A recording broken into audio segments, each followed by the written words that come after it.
चलो भाई, let's start. आज हम लोग शुरू करेंगे new chapter that is how do organisms reproduce. ठीक है। आज तो बेसिक इंट्रोडक्शन ही होगा और साथ में ट्राई करेंगे स्टार्ट करने का यूनिसेल्युलर में भी। ठीक है। देखो भाई, ये जो चैप्टर है ना, this is divided into three major segments. ठीक है। कौन कौन से सेगमेंट्स है वो देखो। रिप्रोडक्शन जो है, सबसे पहले तो इंट्रोडक्शन पढ़ोगे आप उसकी। ठीक है। इंट्रोडक्शन पढ़ने के बाद फिर उसके बाद में आप पढ़ेंगे कि किन किन एनिमल्स में कैसी कैसी रिप्रोडक्शन हमको देखने को मिलती है। तो उसमें हमको पहले तो यूनिसेलुलर एनिमल्स में देखना है, फिर मल्टी सेलुलर एनिमल्स में देखना है। अब मल्टी सेलुलर की जब बात आती है तो फिर हमको प्लांट्स और एनिमल्स इनमें अलग अलग से पढ़ना पड़ेगा।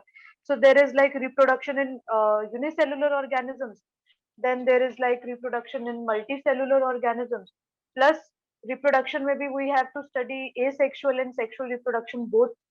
ठीक है। तो वो दोनों ही हमको पढ़ना है, specially in case of this plants and animals.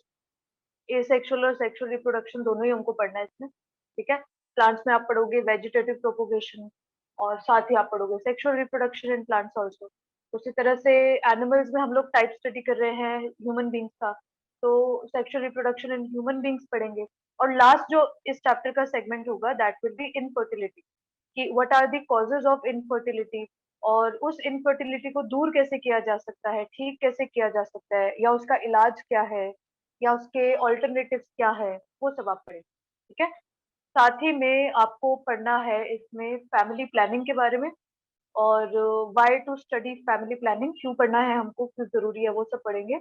And what are the basic method of family planning, कौन कौन से कॉन्ट्रासेप्टिव डिवाइसेस है जो आपको यूज करनी होती है, वो उसका बेसिक नॉलेज आपको पढ़ना है। ठीक है। बहुत बड़ा चैप्टर है ये। तो let's start with the introduction first.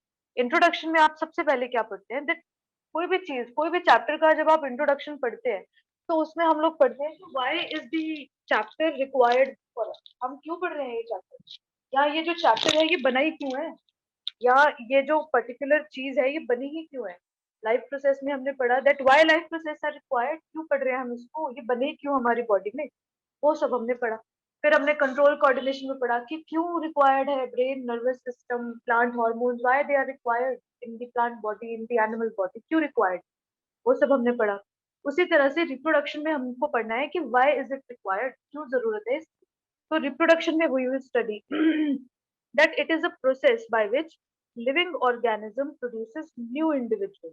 अगर इस प्लैनेट को, अपने लाइफ को सस्टेन रखना है, इफ दिस प्लैनेट वांट्स कि भैया हम ऐसे ही रहें, ये प्लैनेट ऐसे ही आगे चलता रहे, तो it is very much essential कि इस प्लैनेट पे रहने वाले जितने भी ऑर्गेनिजम्स है, चाहे वो माइक्रो ऑर्गेनिज्म, चाहे वो बैक्टीरिया है, चाहे वो ह्यूमन बींग है, बैक्टीरिया से लेकर ह्यूमन बींग्स तक जितना ऑर्गेनिज्म इस प्लैनेट पर है, उन सब की रिप्रोडक्शन होना बहुत जरूरी है, ताकि अपने जैसे वो नए इंडिविजुअल बना सके।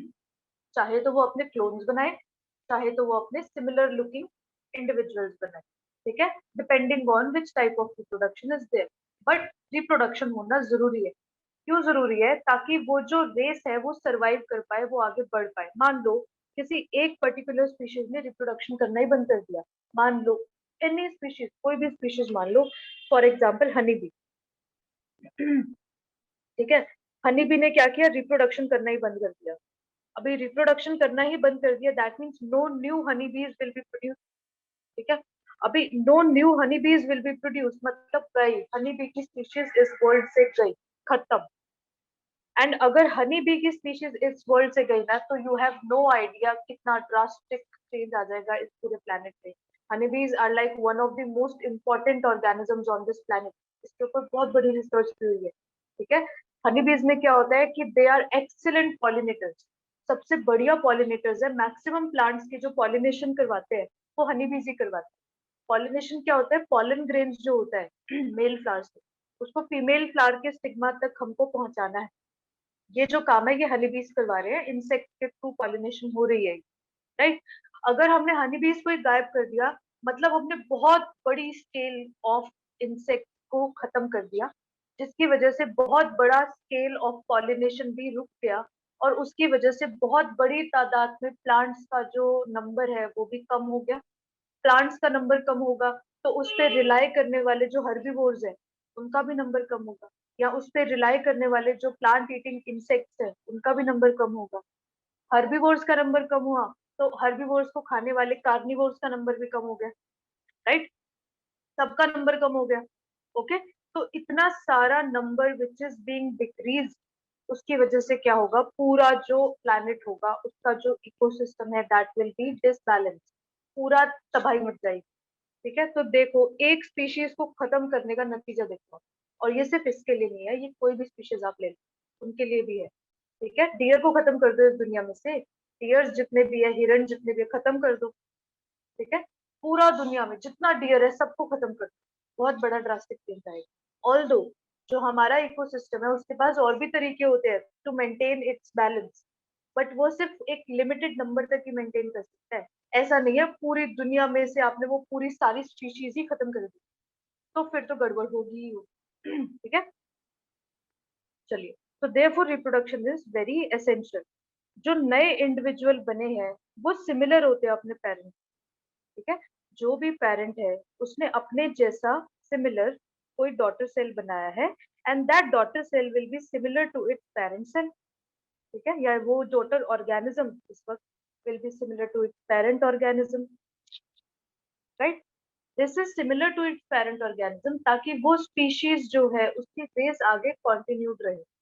पता है क्या होगा, प्रॉब्लम कब होगी?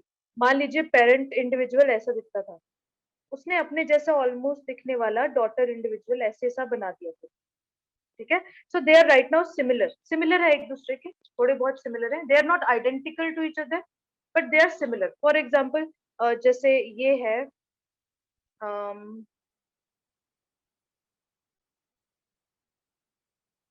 This is female and this is male, this is father and this is mother, और ये है सोनू। ठीक है, अभी सोनू पैदा हुआ फादर और मदर से, राइट? तो फादर और मदर के कुछ कैरेक्टर सोनू में आएंगे और कुछ कैरेक्टर सोनू के अपने खुद के होंगे। ठीक है, जिसकी वजह से सोनू will be similar to its parents but will not be identical to its parents. बहुत बड़ी स्टेटमेंट है ये कि द ऑफस्प्रिंग जो भी प्रोड्यूस हुआ है, any offspring that is produce, offspring मतलब बच्चा जो भी पैदा हुआ या जो भी नेक्स्ट जनरेशन पैदा हुई है, वो जो ऑफस्प्रिंग है that will be similar to its parents. अपने पेरेंट्स से सिमिलैरिटी शो करेगा सिर्फ और सिर्फ बॉडी डिजाइन में। अगर उसके पेरेंट्स के दो हाथ, दो पैर, एक नाक, दो आंखें हैं तो इसकी भी तो वही होंगी नॉर्मली। ठीक है, तो this is only showing similarity for body design. वही सेम ऑर्गन्स होंगे, वही सेम बॉडी सिमेट्री होगी, वही सेम बॉडी पार्ट्स होंगे, तो बॉडी ऑर्गन में सिमिलैरिटी दिखाएगा, ये बॉडी पार्ट में सिमिलैरिटी दिखाएगा। बट जरूरी नहीं उसके फीचर्स भी बिल्कुल वैसे ही हो जैसे पेरेंट्स के हो। दोनों पेरेंट्स की ब्लू आईज है, बच्चे की है ब्लैक आईज, ये तो अलग है। दोनों पेरेंट्स के करली बाल है, बच्चे की है स्ट्रेट हेयर, ये तो अलग है। तो दीज आर फ्यू कैरेक्टर्स जो सोनू के अपने खुद के हैं, राइट? बट उससे ऐसा तो नहीं है ना कि सोनू ह्यूमन बीइंग से हाथी बन गया, राइट? रहेगा तो वो ह्यूमन बीइंग ही। तो वो जो रहेगा human being that is also necessary, but उसमें थोड़ा थोड़ा वेरिएशन होता रहे दैट इज ऑल्सो नेसेसरी। ठीक है, तो जो रिप्रोडक्शन है उसमें जो ऑफस्प्रिंग प्रोड्यूस हुआ है that will be similar to its parent which is required, which is similar to its parent, ताकि वो रेस आगे कंटिन्यू रह पाए। ठीक है, अगर सारा जो ऑफस्प्रिंग आगे प्रोड्यूस होता रहेगा वो 100% अलग हुआ पेरेंट्स से, तो पता नहीं ह्यूमन बीइंग से हम लोग क्या ही बन जाएंगे एक टाइम। ठीक है, तो इसलिए कुछ कुछ सिमिलैरिटी होना भी जरूरी है। ठीक, that's why reproduction is essential. होता क्या है, डीएनए अपने पास, राइट? डीएनए के पास we call DNA as a heredity material. Why is it known as heredity material? Because DNA consists of lots of segments over it, and these specified segments are known as genes. Genes क्या होते हैं? Genes are the ones which provide some character to that particular organism. जैसे brown eye, black hair, straight hair, tall height, dark complexion, ये सब क्या है? ये jeans है genes for brown eye is present on DNA, genes for straight hair is present on DNA. ये जो genes होते हैं, they provide some character to that organism. Okay, and this character is transferred from one organism to another organism. जो अभी हमने देखा, सोनू के पापा के थे करली बाल, तो सोनू के भी हुए मान लो करली बाल। तो ये जो करली हेयर का जीन है, ये सोनू का कहाँ से आया? उसके फादर से। मतलब उसके फादर के जो स्पर्म में न्यूक्लियस था, उस न्यूक्लियस में जो डीएनए था, that DNA was having gene for curly hair. और जब ये स्पर्म ओवा के न्यूक्लियस से फ्यूज हुआ, तो मतलब this DNA was being fused with the ओवा का DNA, and finally this form the zygote. और जाइगोट के पास जो न्यूक्लियस था, उसमें फ्यूज्ड न्यूक्लियस है इस वक्त, मेल और फीमेल का राइट नाउ। ठीक है, तो उसमें ये जीन आ गया। अभी जाइगोट के पास ये जीन आ गया, तो जब बच्चा बनेगा उस जाइगोट से, उसमें भी वो जीन आएगा, तो बच्चा बन गया सोनू, और सोनू में वो जीन आ गया, दैट वाज करली हेयर। ठीक है, तो ये जो कैरेक्टर्स होते हैं which are transmitted from one generation to the other generation is known as heredity. ठीक है, इसको क्या बोल देते हैं हम? हेरिडिटी। और ये जो हेरिडिटी है, that is possible due to the presence of DNA, क्योंकि डीएनए के ऊपर होते हैं बहुत सारे genes, that's why this is possible. ठीक है, so therefore DNA is regarded as heredity material because it can pass its genes. The DNA can pass its genes from one generation to the other generation. Very important point. ठीक, next चीज जो आती है, DNA replicate होगा। DNA replicate हुआ मतलब DNA duplicate होगा और नए नए सेल बनाएगा। ठीक है, डीएनए रेप्लिकेट होगा, डुप्लीकेट होगा, and will form new new sales. Right, अभी जो नया सेल फॉर्म हुआ है ना, जैसे हमने आपको बोला कि the new cell which is form that is similar to parent, वो पेरेंट से सिमिलर है, but that is not identical ना, it is similar to its parent. ठीक, सिमिलर है मतलब कुछ तो डिफरेंसेस होंगे, कुछ माइनर डिफरेंसेस तो जरूर होंगे। वो जो माइनर डिफरेंसेस है, that are actually the variations. क्या है वो? वेरिएशंस है। What are those? वेरिएशन। जब भी डीएनए डुप्लीकेट होगा, जब भी डीएनए डिवाइड होगा, तो जब नया डॉटर डीएनए बनेगा, तो वो डॉटर डीएनए में कुछ कुछ वेरिएशन जरूर होगा, कुछ कुछ अलग अलग जीन्स जरूर होंगे उसमें। और इन अलग जीन्स की वजह से जो नया ऑफस्प्रिंग बनता है, उसमें भी थोड़े थोड़े डिफरेंसेस होते हैं। ठीक है, and those differences are very required. मान लो हमारी इस प्लेनेट पे वेरिएशन होती ही नहीं, अगर वेरिएशन होती ही नहीं, तो हमने क्या पढ़ा था? That earlier the earth was having reducing environment, and now the earth is having oxidising environment. Right, earlier earth में हमारे पास क्या था? स्टॉप हर्षवर्धन या हर्ष जो भी है, first oxygen was not there, now oxygen is there, and depending on उसमें रहने वाले ऑर्गेनिज्म भी अलग अलग हो गए। ठीक है, अगर ये ना होता तो क्या होता? अभी तक वैसी ही अर्थ रहती। ठीक है, अगर वेरिएशन ना आती ना, तो अभी तक वही बस हम अटके होते वहीं पे प्रोकैरियोट्स में, आगे कुछ बढ़ता ही नहीं। ठीक है, तो अभी तक हम बैक्टीरिया होते, सब बैक्टीरिया ऑनलाइन क्लास ले रहे होते। ठीक है, तो क्या है कि variations are very much required for the survival of race, for the survival of this planet. Variations are required. Variation required इसलिए है बिकॉज आपको पता है अर्थ का एनवायरमेंट, अर्थ का टेम्परेचर, अर्थ का क्लाइमेट इज एवरलास्टिंग, मतलब हमेशा चेंज हो रहा है, नॉट एवरलास्टिंग, हमेशा चेंज हो ही जा रहा है, हमेशा उसमें वेरिएशन आ रही है एनवायरमेंट में। अब उस एनवायरमेंट की वेरिएशन के लिए अगर ऑर्गेनिज्म को अपने आप को अडेप्ट करवाना है, तो उसको भी तो वेरिएशन लाना पड़ेगा ना, तो उसके लिए उसके डीएनए में चेंजेस आने पड़ेंगे। So those variations are therefore required by the individual to adapt in the particular environment. आज जो आप environment face कर रहे हो ना, कुछ सालों बाद ऐसा environment नहीं होगा। ठीक है, कुछ 100 सालों बाद, कुछ 100 क्या ज्यादा ही बोल दिया मैंने, 50-60 साल बाद भी ऐसा environment नहीं होगा, बहुत चेंजेस आएंगे environment। ठीक है, तो उसके लिए हमको अपने आप को अडेप्ट करना पड़ेगा, करेंगे अडेप्ट, धीरे धीरे अडेप्शन होगी। ठीक है, तो therefore variations are very much required. और इसी वेरिएशन की वजह से आपको इवोल्यूशन देखने को मिलता है। इवोल्यूशन क्या है? इवोल्यूशन इज लाइक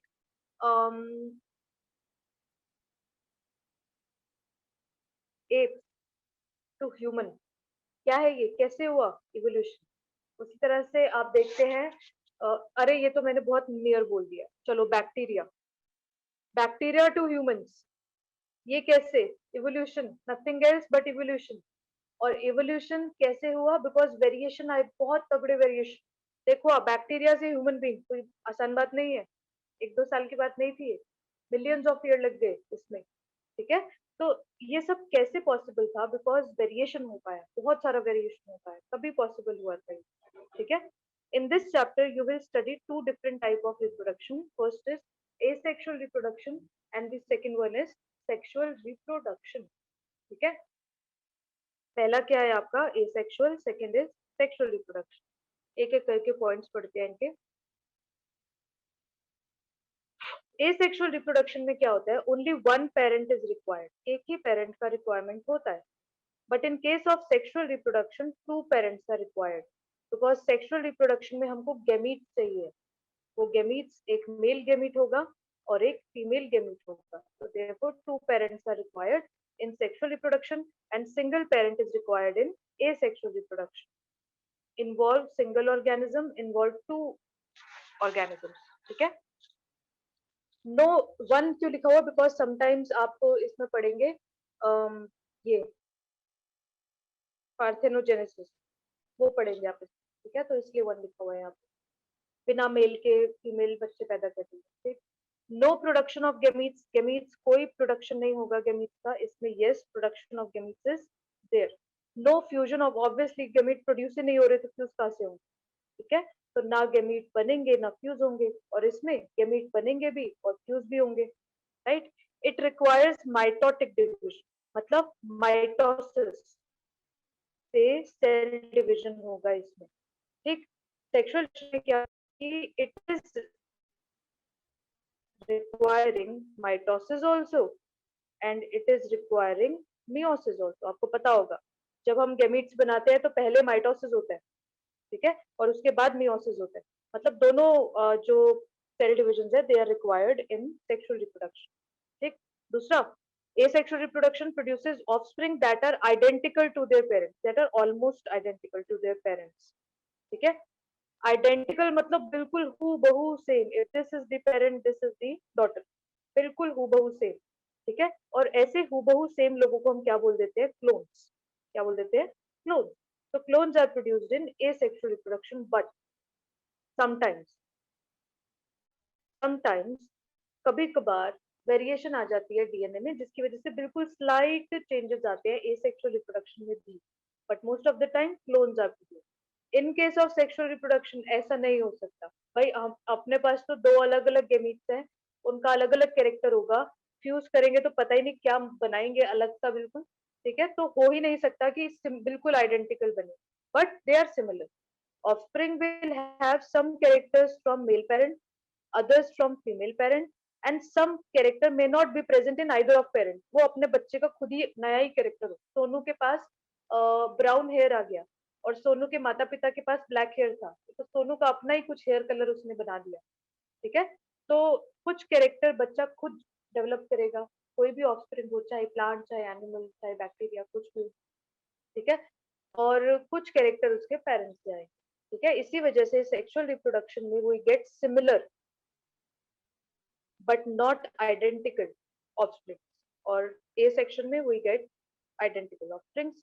नेक्स्ट है एसेक्सुअल रिप्रोडक्शन में जेनेटिक वेरिएशन जो होता है ना वो बाय चांस ही होता है, अभी बताया मैंने आपको।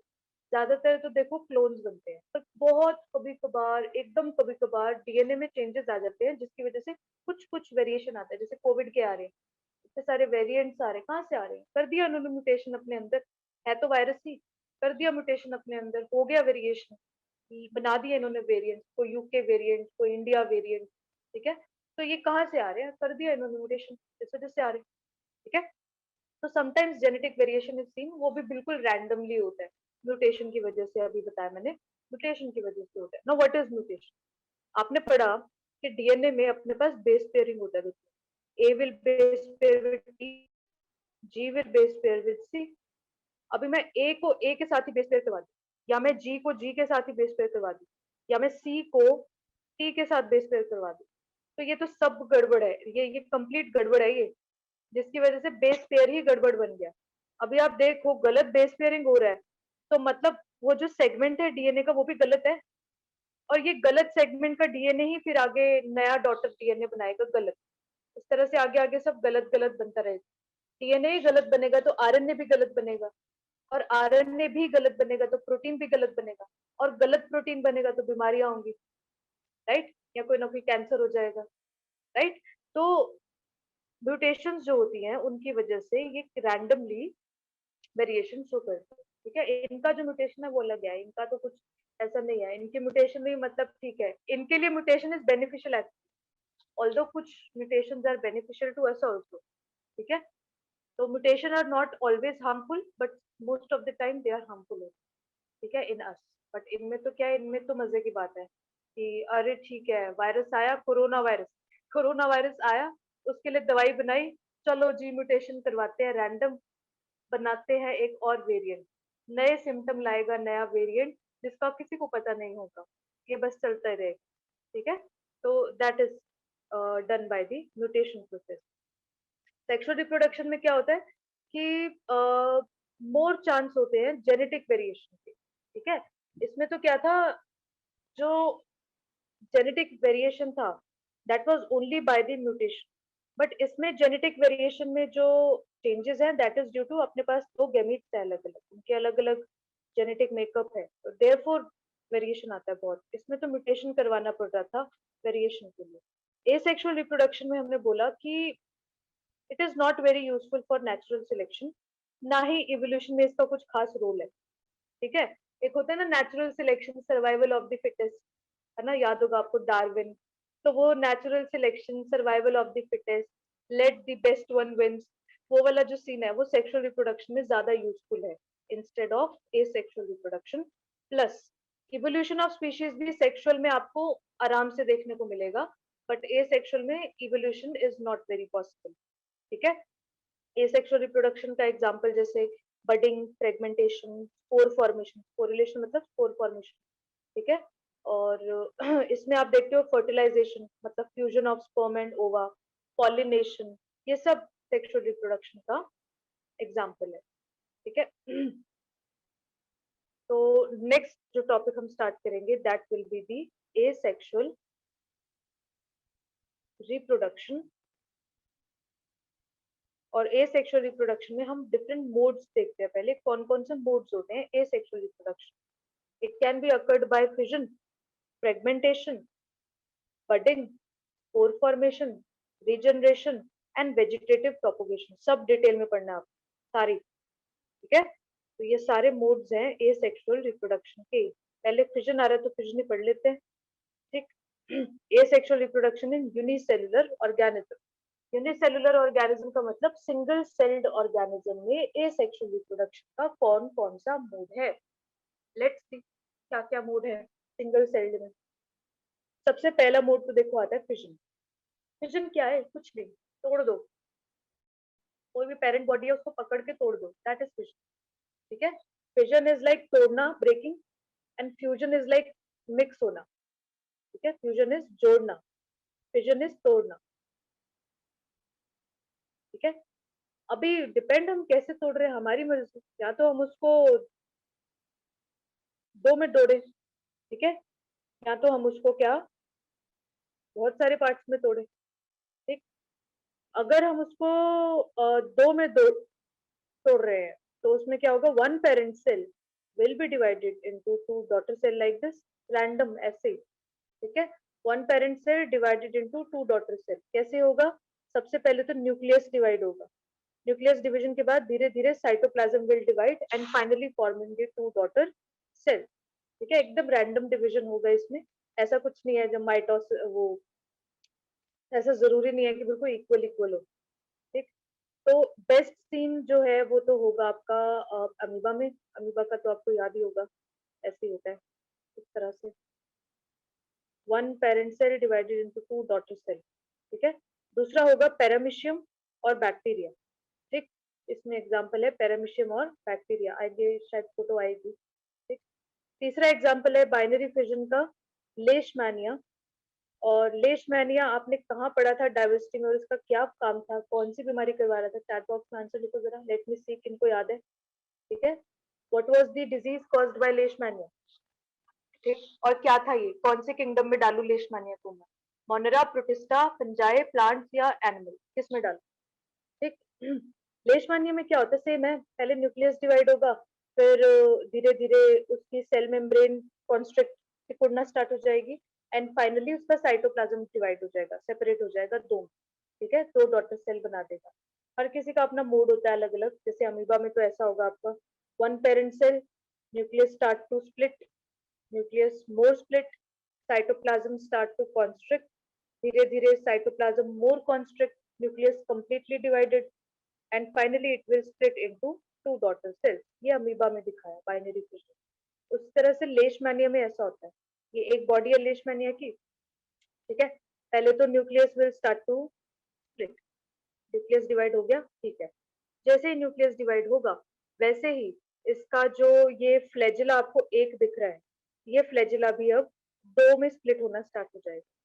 ठीक है, साथ ही साथ जैसे ये दो फ्लैजिलम बन गए, तैयार है, दो न्यूक्लियस है, दो फ्लैजिला है, हटा दो, साइटोप्लाज्म को डिवाइड करा दो, तो धीरे धीरे इसका जो नीचे वाला पोर्शन होता है वहां से स्प्लिटिंग स्टार्ट होता है, and that splitting moves to the anterior most side, and finally it splits this leishmania into the two, और फाइनली ये दोबारा से बन जाता है one and two leishmania, having their own flagella, having their own nucleus. ठीक है, ऐसा होता है आपका लेशमानिया में। ठीक, this was your binary fission. ठीक है, पैरामीशियम में भी बहुत इजी होता है, एक से दो में डिवाइड हो जाता है, जहाँ पे उसका वो माउथ वाला पोर्शन होता है ना, दिस इज पैरामीशियम, देखा होगा आपने डायवर्सिटी में भी। पैरामीशियम यहाँ से डिवाइड होना शुरू हो जाता है, फाइनली स्प्लिटिंग इनटू टू। ठीक, नेक्स्ट टाइप आता है मल्टीपल फिजन। मल्टीपल फिजन में हमने बेस्ट एग्जांपल देखना है प्लाज्मोडियम, मलेरिया वाला प्लाज्मोडियम, प्लाज्मोडियम वाइवेक्स वाला। ठीक है, एंड अमीबा। अभी इसमें ये क्या हो गया, अमीबा तो हमने बाइनरी फिजन में पढ़ा था, अभी मल्टीपल में क्यों पढ़ रहे हैं हम अमीबा को?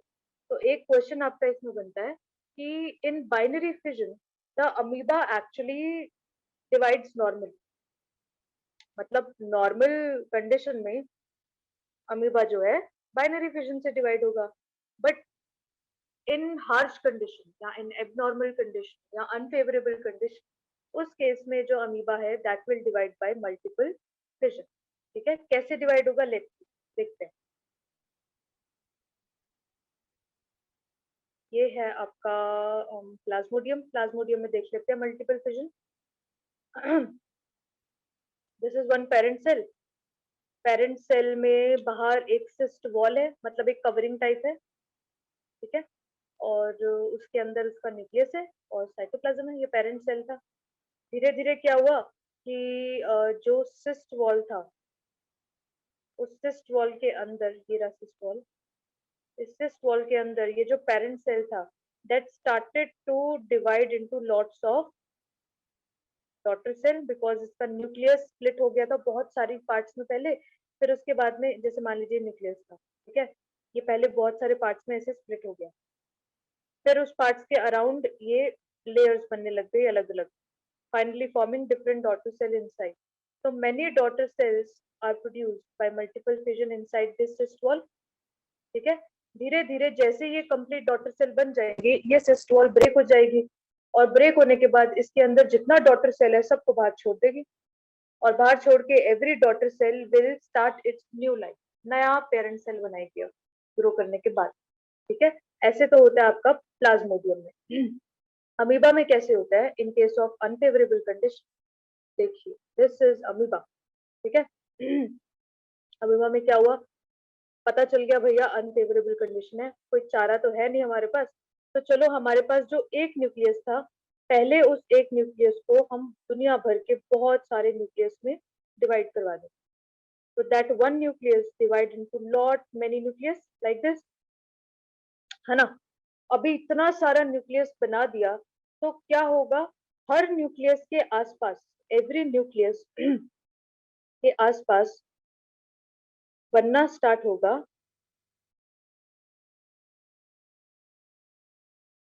इस तरह से एक मेम्ब्रेन, ठीक है। हर न्यूक्लियस के आसपास ये मेम्ब्रेन टाइप बनना स्टार्ट हो जाएगा, ठीक है। And this membrane like structure is known as spore case.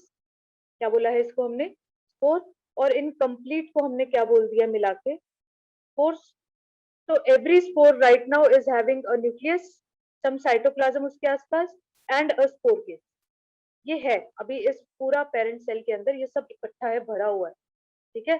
धीरे धीरे क्या होगा, as soon as favourable condition जैसे ही आएगा वैसे ही दिस वॉल विल ब्रेक, और एक एक करके ये जो स्पोर है ये बाहर निकलना स्टार्ट हो जाएंगे इस तरह से, एक एक करके the spore will start to move on the outer side. धीरे से ये जो अमीबा का आउटर वॉल था ये ब्रेक हो गया, जब फेवरेबल कंडीशन आई सारा स्पोर बाहर निकल गया। स्पोर बाहर निकल गया तो इस वक्त उस स्पोर के पास क्या है? This is a spore. उस स्पोर के पास क्या है? एक स्पोर केस है, अंदर एक न्यूक्लियस है, और उसके आसपास हमारे पास क्या है? साइटोप्लाज्म, ठीक है। अगर हमें चाहिए कि ये अमीबा अपनी न्यू लाइफ स्टार्ट कर दे तो हमको क्या कराना पड़ेगा? जैसे अंडे का शेल होता है, अंडे के शेल के अंदर अंडा प्रेजेंट होता है, राइट? यॉक एंड एल्ब्यूमिन, अंडे का अंदर यॉक एंड एल्ब्यूमिन है, वो शेल के अंदर है। उसी तरह से इस स्पोर केस को आप अंडे का शेल मान, उसके अंदर एक्चुअल में आपका इस तरह से मिनी अमीबा प्रेजेंट है। दिस इज दी, बाहर वाला जो है this is the spore case, और अंदर है मिनी अमीबा, मिनी अमीबा, ठीक है। अगर हम चाहते हैं कि ये मिनी अमीबा बाहर आए तो इस स्पोर केस को तोड़ना पड़ेगा हमको। स्पोर केस तोड़ दिया, okay fine, spore case is now broken, और अब ये मिनी अमीबा जो है वो बाहर आ चुका है। its new life, it will grow in size and finally will be acting as a new parent cell. इस तरह से एक ही अमीबा पेरेंट सेल ने बहुत सारे डॉटर सेल बना दिए। इस टाइप ऑफ डिवीजन को हम क्या बोल रहे हैं? Multiple fission, and this is seen only in unfavourable condition. Second जो टाइप होता है रिप्रोडक्शन का, that is budding. Because unicellular में पढ़ रहे हैं अभी तक, तो अभी हम हाइड्रा नहीं पढ़ेंगे, अभी हम सिर्फ यीस्ट पढ़ेंगे, बिकॉज यूनिसेलुलर में बडिंग पढ़ रहे हैं। तो यीस्ट जो होती है that is a type of fungi, you know. Yeast में क्या होगा? We see budding. अभी यीस्ट में बडिंग हमको कैसे दिखेगा? बहुत इजी है, गिरा, ये एक आपको पेरेंट सेल दिख रहा है, पेरेंट सेल में आपको क्या दिख रहा है? आउटर वॉल, ठीक है। फंजाई है तो सेल वॉल होगी आउटर, काइटिन से बनी हुई, बीच में न्यूक्लियस होगा, और वैक्यूल दिख रहा है छोटू सा, और न्यूक्लियस है और साइटोप्लाज्म है। धीरे धीरे न्यूक्लियस स्प्लिट होगा, न्यूक्लियस स्प्लिट होने के साथ साथ ही साइटोप्लाज्म में कॉन्स्ट्रिक्शन आना स्टार्ट हो जाएगी। Cytoplasm constriction deepen, nucleus divided into two reasons, अलग अलग, एक छोटा बर्ड बना दिया और एक बड़ा बर्ड बना दिया। मतलब इरेगुलर है ये, ऐसा कुछ नहीं है कि बिल्कुल इक्वल साइज ऑफ बर्ड्स बनेंगे, इरेगुलर, कोई छोटा है कोई बड़ा है ऐसा बन रहा है, ठीक है। उसके बाद क्या होगा? ये एक एक बर्ड जो है that will grow in size and will act like a parent cell. Parent cell के बाद अगेन दिस साइकिल स्टार्ट्स। इस तरह से आपको किसमें दिखता है? यीस्ट में, ठीक। नेक्स्ट आता है आपका asexual reproduction in multicellular organisms. Asexual reproduction किसमें हमने देखना है? In multicellular organisms. Multicellular organisms में क्या होता है? सबसे पहले तो बडिंग पे ही आ जाओ अभी, क्योंकि बडिंग ही पढ़ा, तो उधर तो हमने ईस्ट में पढ़ा, ईस्ट तो सिंगल सेलुलर फंजाई था। अभी बडिंग पढ़ रहे हैं हाइड्रा में, तो हाइड्रा तो इज मल्टी सेलुलर ना, hydra is a multi cellular organism. और चैट बॉक्स में जरा लिखो हाइड्रा को मैं किस फाइलम में डालूं? Which phylum of invertebrates, hint दे दिया मैंने आपको, which phylum of invertebrates is having hydra, ठीक है। चलिए, हाइड्रा में क्या होगा? जो पेरेंट होगा, parent will develop a bud at the lower end.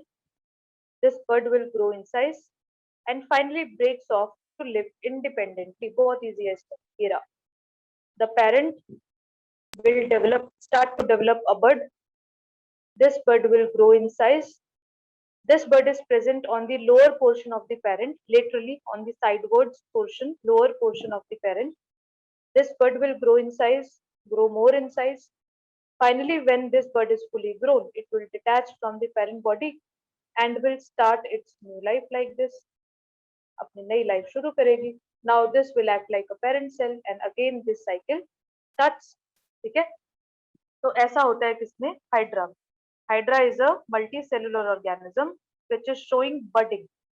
ठीक है, नेक्स्ट आता है आपका फ्रेगमेंटेशन. अच्छा, फ्रेगमेंटेशन और रीजनरेशन पे बड़े क्वेश्चन आते हैं, कंफ्यूजन भी इसमें बहुत होता है.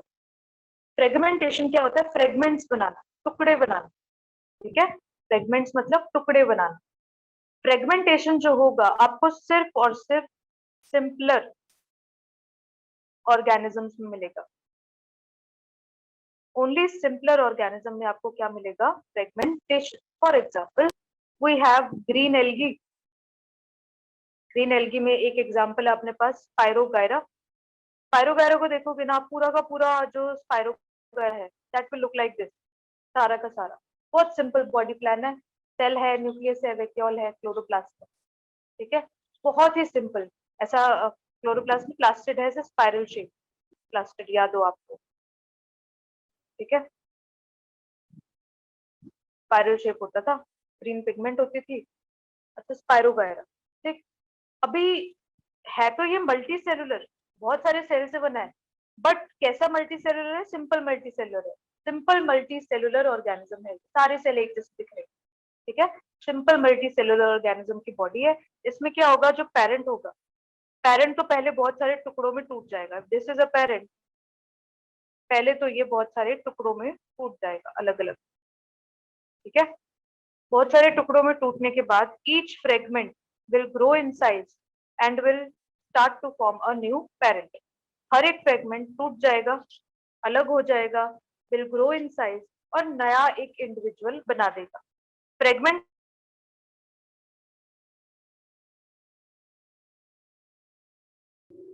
ओके, तो हमने क्या पढ़ा?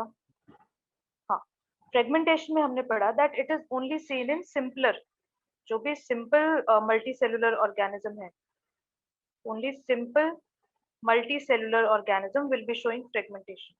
Fragmentation is not possible in complex multicellular organism. Why? Because complex multicellular organism में वो सिर्फ randomly बहुत सारे group of cells से नहीं बने हैं, जैसे स्पायरोगायरा में था. बस बहुत सारा cluster of एक जैसे सेल रख दिया, organism बन गया हमारा. पर ऐसा मल्टीसेलुलर में नहीं होता. We have different kinds of cell, बहुत सारे अलग अलग तरह के सेल्स है हमारे पास. सो देयरफॉर उस केस में फ्रेगमेंटेशन इज नॉट पॉसिबल. तो fragmentation is not possible in multicellular, complex multicellular organism. ठीक है, because complex multicellular organism are made up of different tissues and organ system also. इसी वजह से fragmentation is not possible in complex forms. ठीक है, ये इस तरह से स्पायरोगायरा में आपको दिखाया हुआ है. This is the main parent body. Parent body को हमने स्प्लिट करवा दिया. स्प्लिट करवाने के बाद जो है ये फ्रेगमेंट दोबारा से ग्रो होगा and will form a new individual. ठीक, लास्ट आता है आपका रीजनरेशन. रीजनरेशन हम नेक्स्ट क्लास में भी कंटिन्यू करेंगे, थोड़ा सा आज भी पढ़ लेते हैं. रीजनरेशन जो होता है that is seen in higher organisms. ठीक है, हैविंग कॉम्प्लेक्स बॉडी फॉर्म्स. तो ये हमको दिखेगा जैसे प्लेनेरिया में. प्लेनेरिया में तो देखो regeneration is the mode for reproduction only. Otherwise regeneration को हमने मोड ऑफ रिप्रोडक्शन नहीं माना था. रीजनरेशन को ऐसे ही मान लिया था जैसे हमारी लिवर रीजनरेट कर जाती है, जैसे छिपकली की पूंछ रीजनरेट कर जाती है, जैसे स्टारफिश की आर्म्स रीजनरेट कर जाती है. तो ये कोई रिप्रोडक्शन का मोड थोड़ी था, ये तो बस लॉस्ट बॉडी ऑर्गन्स को दोबारा से अटेन करने का मोड था. This was not a mode of reproduction, but yes, in some organism it is a mode of reproduction. For example in planaria. ठीक है, प्लेनेरिया में बहुत तगड़ी रीजनरेशन कैपेसिटी होती है, मतलब कुछ भी काट दो उसका वो दोबारा से रीग्रो कर जाएगा अपनी नई फॉर्म. ठीक है, होता क्या है? It is the ability of organism to develop their lost part. अब to develop their lost part जरूरी नहीं वो रिप्रोडक्शन के लिए ही हो, वो बाकी चीजों के लिए भी हो सकता है. बट क्योंकि हम रिप्रोडक्शन पढ़ रहे हैं इसलिए हम फोकस करेंगे only on the animals which are carrying this regeneration for their reproduction. तो प्लेनेरिया इसलिए हमने पढ़ा। The process of getting a full organism from the body parts of the parent organism is known as regeneration as a reproduction। Parent organism के body parts में से, छोटे छोटे cut portion में से हमने नया डॉटर सेल बना दिया पूरा complete, that is regeneration. Example in planaria. Regeneration simple body forms में नहीं हो सकता, इसके लिए कॉम्प्लेक्स मल्टीसेलुलर ऑर्गेनिज्म चाहिए और इसके लिए हमको स्पेशलाइज्ड सेल चाहिए। बिकॉज कॉम्प्लेक्स मल्टीसेलुलर ऑर्गेनिज्म में सारे सेल्स अलग अलग होंगे। अब हर सेल अलग है तो ऐसा तो नहीं है कि एक सेल अगर हम अलग कर दें तो नॉर्मली वो दोबारा से बाकी सारे, जैसे स्पाइरोगैरा में हो रहा था, सारे सेल एक जैसे दिख रहे थे तो बाकी नए फॉर्म्स बनाना इजी था। बट इस केस में all the cells are different, tissues है अपने पास अलग अलग तरह के। तो अब क्या करें? अब हमारे पास स्पेशलाइज्ड सेल चाहिए। ये जो स्पेशलाइज्ड सेल है they have the power to form any kind of cell. ये जो स्पेशलाइज्ड सेल्स है इनके पास इतना पोटेंशियल है कि ये कोई भी फॉर्म ऑफ सेल को बना सके, ठीक है। सो इस वजह से जो रीजनरेशन है that requires specialised cell known as totipotent cells or stem cells which can form any kind of cell of the body, ठीक है। so these specialized cell make large number of cells and these different cells undergo changes to become various cell types and tissues। हमने क्या किया? अलग अलग sales बनवा दिए। इन specialised cell ने क्या किया? मान लीजिए एग्जांपल से बता देती हूँ, दिस इज प्लेनेरिया, ठीक है। अभी प्लेनेरिया को हमने दो कट लगाए, एक यहाँ एक यहाँ। तो ये head portion, this is body, this is tail portion, ठीक है। हेड पोर्शन के नीचे आपको दिख रहा है कंप्लीट बॉडी बनती हुई। ये जो एब्डोमेन पोर्शन है इसके ऊपर आपको हेड और नीचे टेल पोर्शन बनता हुआ दिख रहा है। उसी तरह से टेल पोर्शन के ऊपर आपको दिख रहा है complete abdomen and head portion बनता हुआ, राइट। अभी ये जो बन रहा है ये कैसे बन रहा है? जो सेल्स यहाँ थे, जो सेल्स यहाँ थे वो यहाँ तो नहीं थे ना। जो सेल या टिश्यू यहाँ था वो यहाँ तो नहीं था ना, राइट। तो इस हेड के पास कुछ तो स्पेशलाइज्ड सेल होंगे जिनके पास इतना पावर होगा कि वो एब्डोमेन के भी सेल बना सके और टेल के भी सेल बना सके। उसी तरह से इस एब्डोमेन के पास कुछ स्पेशलाइज्ड सेल होंगे जिनके पास इतना पावर होगा कि वो इसके ऊपर वाले हेड के भी सेल्स बना सके और नीचे वाली टेल के भी सेल बना सके, finally forming the complete new individual, finally forming the complete new individual.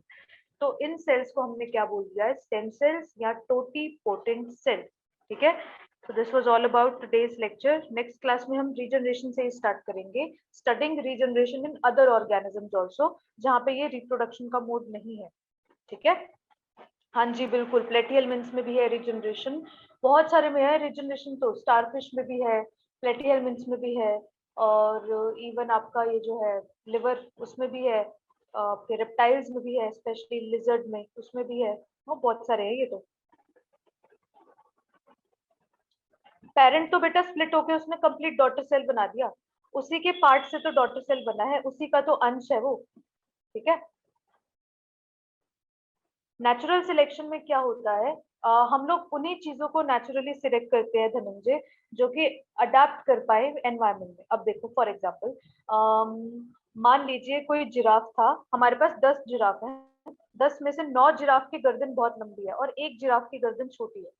जो वो 9 जिराफ है they are adapting to the environment, क्योंकि उनको लंबे लंबे पेड़ों पे जो पत्ते हैं वो खाने को मिल रहे हैं। वो जो एक जिराफ है जिसकी गर्दन छोटी है वो पत्ते नहीं खा सकता और नीचे झुक के भी नहीं खाते जिराफ, हमेशा पेड़ों से ही खाते हैं। तो वो छोटे वाली गर्दन वाला जिराफ तो मर जाएगा।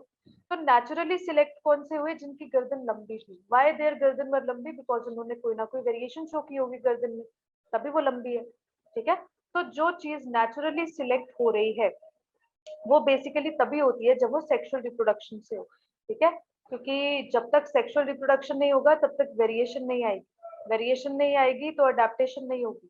अडेप्टेशन नहीं होगी तो एनवायरमेंट में टिक नहीं पाएगा, रुक नहीं पाएगा वो ऑर्गेनिज्म, ठीक है।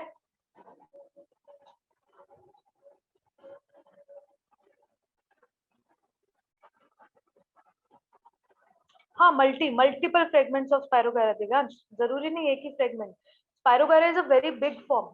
हम लोग को देते थे ये ग्रीन एल्गी को स्टडी करने के लिए लैब में, तो उसमें अपने को मिलता था स्पायरोगायरा, कारा, ये सब मिलता था उसमें।